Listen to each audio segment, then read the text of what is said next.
Hello YouTube. So here you go. Here's the second part of the robot, Samsung Cyclone Force. So here you go. It is charging now. That's what I wanted to see.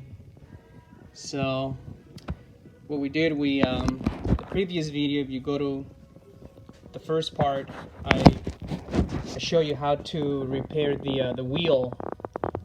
There's a spring inside there that wasn't engaging the switch.